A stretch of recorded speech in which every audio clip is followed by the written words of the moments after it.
नमस्कार दोस्तों, मेरा नाम है प्रवीण और आप देख रहे हैं पाविका फ्लिट से इस चैनल को एक बार फिर से। तो आज मैं लेकर आपके लिए बहुत ही important topic again from the GATE mass transfer. जो आज का क्वेश्चन है दैट इज बेस्ड ऑन, जैसे कि मैं ऑलरेडी बता चुका हूं, डिस्टिलेशन। बहुत सिंपल प्रॉब्लम है। It was asked for 2 marks from the GATE 2014। But आगे बढ़ने से पहले अगर आपने मेरा चैनल सब्सक्राइब नहीं किया तो प्लीज ये आपसे बहुत बड़ी रिक्वेस्ट, क्या मेरा चैनल सब्सक्राइब कीजिए, लाइक एंड शेयर करना मत भूलिएगा, ताकि मैं ऐसे ही एजुकेशनल वीडियोस आपके लिए हमेशा हर पल लेके आता रहूं। और इसी वीडियो के डिस्क्रिप्शन बॉक्स में अगर आप देखेंगे तो आपको एक लिंक मिलेगा जहां से आप इसी चैप्टर यानी कि प्लेलिस्ट है हमारी गेट मास ट्रांसफर के तमाम क्वेश्चंस, जितने भी पुराने क्वेश्चंस हैं टिल 2020 तक जितने भी क्वेश्चंस आए मास ट्रांसफर के सारे आपको मिलेंगे। साथ में एक रिक्वेस्ट है कि अगर आपको लगता है कि आपने हमारे इस चैनल से कुछ सीखा है तो आप डोनेट कर सकते हैं, उसका लिंक भी डिस्क्रिप्शन बॉक्स में दिया हुआ। तो चलिए स्टार्ट करते हैं ज्यादा ना टाइम लेते हुए। साथ में लिखेंगे गिवन डेटा, क्वेश्चन को समझेंगे अपनी नेटिव लैंग्वेज में। ओके, साथ में बनाएंगे डायग्राम भी। आपको मालूम है कि मेरे स्पेशली ये जो चैनल है specially focused on fluid mechanics, तो डायग्राम बनाने के और गिवन डेटा लिखने के भी बहुत सारे मार्क्स होते हैं। जब सपोज अगर 10 मार्क्स का क्वेश्चन है तो एटलीस्ट 1 से 2 मार्क्स तो मिलेंगे अगर आपको नहीं भी आता। बट मेरी कोशिश है आपको समझाना, एक एक कॉन्सेप्ट क्लियर करना, ताकि पूरा का पूरा न्यूमेरिकल सॉल्व हो सके। ओके, तो चलिए स्टार्ट करते हैं।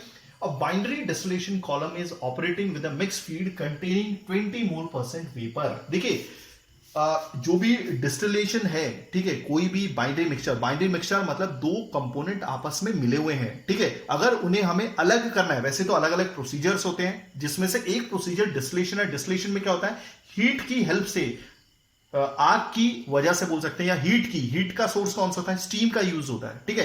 तो दोनों बाइनरी मिक्सचर है, दोनों कंपोनेंट जो आपस में सॉल्युबल हो गए हैं, ठीक है, उनके अलग अलग बॉइलिंग पॉइंट है, उनको अलग किया जा सकता है डिस्टिलेशन मेथड से। और उसमें कौन सी टेक्निक यूज होती है, मैकेब-थियल मेथड।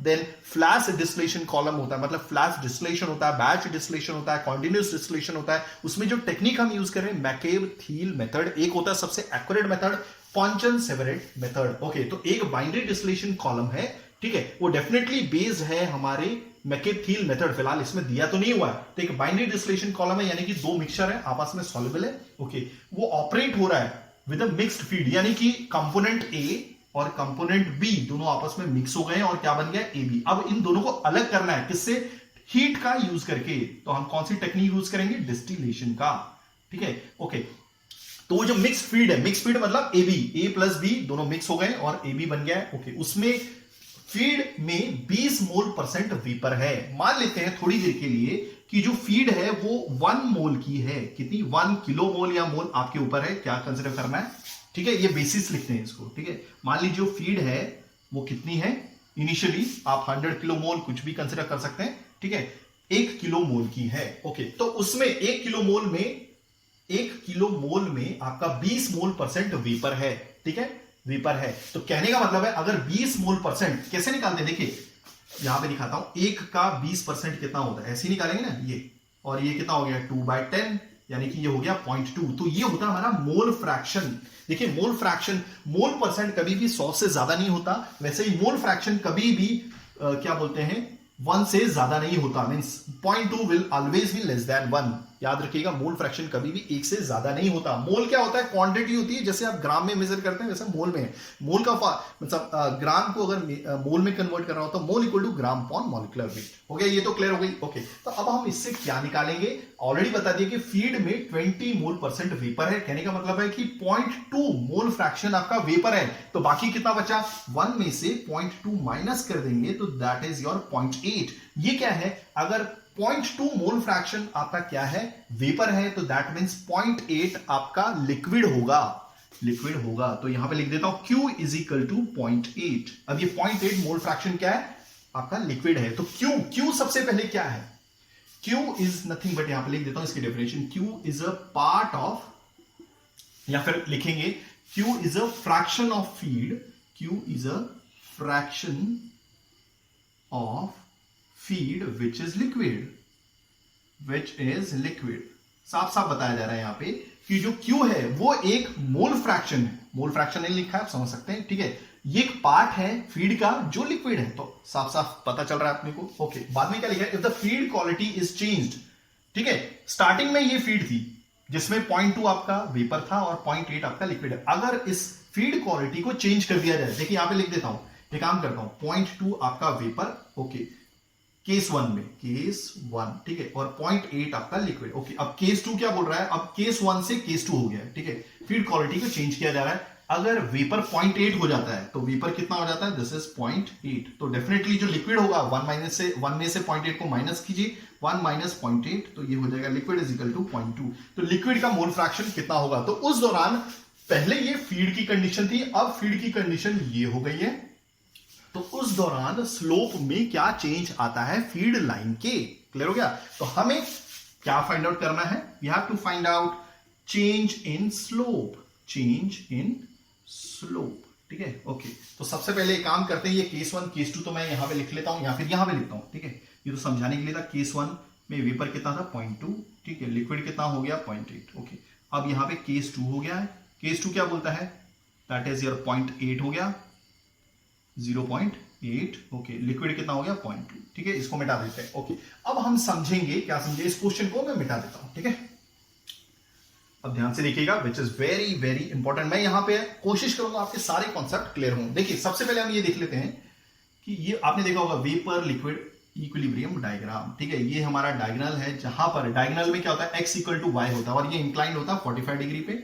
जितना x का मोल फ्रैक्शन होता है, x क्या है आपका, ये मोल फ्रैक्शन है मोर वोलेटाइल कंपोनेंट का, ओके, और ये जो है क्या, ये लिक्विड में है, और ये y जो है ये मोल फ्रैक्शन है मोर वोलेटाइल कंपोनेंट का गैस फेज में, ठीक है, ओके। तो आप देख रहे हैं डायगोनल में x की वैल्यू y के बराबर होती है, ओके। अब वो डिपेंड करता है प्रेशर पे कि आपका वेपर लिक्विड इक्विलिब्रियम डायग्राम कैसा होना चाहिए। जितना ये ऊपर की तरफ उठता है, मतलब इजीली सेपरेट हो सकता है, जितना ये चपटा होगा दैट मींस इसे मुश्किल हो जाती है सेपरेट कर पाना, ठीक है, वो डिपेंड करता है अल्फा की वैल्यू पे, रिलेटिव वोलेटिलिटी की वैल्यू पे, ओके ओके। अब हम क्या बात कर रहे थे यहां पे, हाँ, अब Q क्या होती है हमारी फीड लाइन, क्या होती है, Q होती है हमारी Q लाइन बोल सकते हैं या फिर फीड लाइन। देखिए Q की अलग अलग कंडीशंस होती है, कभी ये ऐसा दिखेगा आपको, एक काम करता हूं दूसरे कलर से आपको बताता हूं, ठीक है, हाँ, तो मैं एक काम करूंगा, इसको मैं अलग अलग कलर से बताऊंगा आपको। देखिए ये हो गई हमारी Q लाइन, कभी ये ऐसी दिखेगी, कभी ऐसी दिखेगी, कभी ये नीचे की तरफ दिखेगी, कभी ऐसी दिखेगी, कभी ऐसी, तो ये अलग अलग कंडीशंस है, ठीक है, ओके। कभी ये बबल पॉइंट पे होती है, कभी लेस देन बबल पॉइंट पे होती है, कभी ये सुपर हीटेड वो होती है, कभी ये सैचुरेटेड क्या बोलते हैं, सैचुरेटेड लिक्विड हो सकती है, समझ में आ रहा है, या कभी ये पार्शियली वेपराइज हो सकती है, पार्शियली लिक्विड हो सकती है, तो अलग अलग कंडीशंस है, ओके। तो ये जो क्यू लाइन मैंने बताया है यहाँ पे, ठीक है, ये जो क्यू लाइन बनाई है मैंने, ये अलग अलग क्यू लाइन है। तो इस क्यू लाइन, देखिए हर एक लाइन की इक्वेशन होती है y equal to mx plus c, okay. तो वैसे ही हमारे पास इस फीड लाइन, ये क्यू क्या है, फीड लाइन होती है, फीड लाइन, या कई बुकों में से क्यू लाइन भी बोलते हैं, इसकी इक्वेशन होती है। तो देखिए इक्वेशन क्या है हमारी, that is your negative Q upon 1 minus Q x, ठीक है, प्लस एक्सएफ अपॉन 1 माइनस क्यू। आप यहां पे साफ साफ देख सकते हैं, अगर ये इक्वेशन 2 कर देते हैं और इस इक्वेशन को 1 कर देते हैं, तो अगर 1 और 2 को आपस में कंपेयर करते हैं, अगर देखिए y क्या है हमारी y एक्सिस, x क्या है x एक्सिस है, ओके, c क्या है इंटरसेप्ट है, m क्या है स्लोप है उस इक्वेशन की। अगर c कब जीरो हो जाएगा, अगर वो लाइन आपकी ओरिजिन से गुजर रही होगी, ठीक है। अब मैं ये क्या बात कर रहा था कि m जो होती है स्लोप होती है उस लाइन की, तो आप इससे अगर कंपेयर करेंगे, यानी कि x का जो कोफिशिएंट है वो स्लोप है, तो m को अगर इससे कंपेयर करेंगे, that means m that is equal to negative q upon 1 minus q। ये क्या होता है, स्लोप होता है, slope is nothing but tan theta. ये भी क्लियर हो गया, ओके, मतलब वो लाइन कितने एंगल पे इंक्लाइंड है वो पता चल जाता है, थीटा क्या होता है, ठीक है, ओके। तो अब हमें स्लोप, तो हम सबसे पहले हम केस 1 यूज करेंगे। अभी हमसे क्या पूछा गया था, पहली ये कंडीशन थी जिसमें वेपर 0.2 था, लिक्विड 0.8 है। अब ये कंडीशन ये ना होके ये हो गई केस 2 जिसमें वेपर 0.8 है, लिक्विड आपका 0.2 है। तो इस दौरान जब कंडीशन चेंज होती है आपकी, समझ में आ रहा है, फीड की क्वालिटी चेंज होती है, तो उस दौरान स्लोप में क्या चेंज आता है। तो सबसे पहले हम स्लोप देखेंगे, पहले पार्ट में क्या थी, तो फॉर्मूला क्या हमारा, नेगेटिव क्यू की वैल्यू क्या है इधर, क्यू क्या है मैंने लिखा हुआ है, Q is nothing but a fraction of feed which is liquid। तो पहले पार्ट में लिक्विड कौन है, 0.8, so negative 0.8 upon 1 minus 0.8, so it is coming out to be negative 0.8, 1 minus 0.8 is 0.2 हो गया। तो this is coming out to be कितना आ रहा है, ये आ रहा है -4। तो पार्ट 1 में यहां पे लिख देता हूं, दिस इज -4, स्लोप जो आया इज इक्वल टू -4 हो गया ये भी, ओके। वैसे ही हम केस 2 का भी निकाल देंगे, so therefore this is case 2, okay. ये कितना है, सेम केस 2 में आपका Q क्या है? आपका fraction of fluid which is liquid. तो लिक्विड क्या है? 0.2, negative 0.2 upon 1 minus 0.2, this is coming out to negative 0.2, 1 minus 0.2 is 0.8। Okay, तो this is coming out to be कितना आ रहा है ये? नेगेटिव 0.25। अब हमें चेंज पूछा था, ठीक है, कितना चेंज आया स्लोप में। तो हम क्या करेंगे? स्लोप, देखिए चेंज कैसे निकालेंगे हमारा? Change is equal to change in slope, यही पूछा ना, change in slope is equal to slope 1 minus slope 2। हो गया ये। और ये क्वेश्चन याद रखिएगा, ऐसे 2-2 मार्क्स के क्वेश्चन बहुत बार रिपीट हुए, बहुत सिंपल है ये, ठीक है। फिलहाल तो यहां पे 2 केसेस हैं, मगर 2-2 मार्क्स के लिए जब ये क्वेश्चन पूछा गया है उसमें इतनी रिमाइंड करने की जरूरत नहीं आती है, ठीक है। आपसे सिंपल क्या दिया है? क्यू की वैल्यू दी जाएगी, यानी कि बताया जाएगा कि ये फीड है, फीड में ये इतना मोल परसेंट वेपर है, आप निकाल लीजिए, सिर्फ स्लोप निकालनी है। मगर ये एक थोड़ा अलग तरह का क्वेश्चन है जिसमें चेंज इन स्लोप पूछा गया, जब फीड क्वालिटी केस 1 से केस 2 में चेंज होती है। ओके, तो स्लोप 1 कितना है हमारा?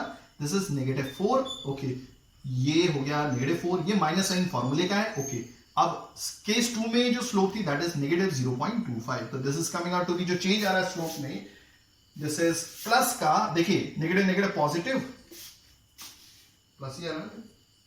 ओके, सॉरी, एक चीज मैंने यहां पे थोड़ा सा गड़बड़ लिख दी, हम चेंज निकाल रहे हैं। देखिए यहां से यहां पर पहुंच गए, ओके, तो जो चेंज आएगा स्लोप में that will be case 2 minus case 1, ठीक है। तो केस 2 माइनस केस 1, ठीक है। So that will be your, कितना चेंज आया? ओके, तो केस 2 इज योर, कितना है केस 2 में? कितना आया था? हाँ, नेगेटिव 0.25। ओके, माइनस साइन फॉर्मूले का। ओके, एंड योर स्लोप जो आया केस 1 में that is your negative 4। Okay, negative negative positive, तो ये कितना आ रहा है? प्लस का 3.75। तो आई होप आपको चीजें समझ में आ गई होंगी। ये आया हमारा चेंज, कितना है?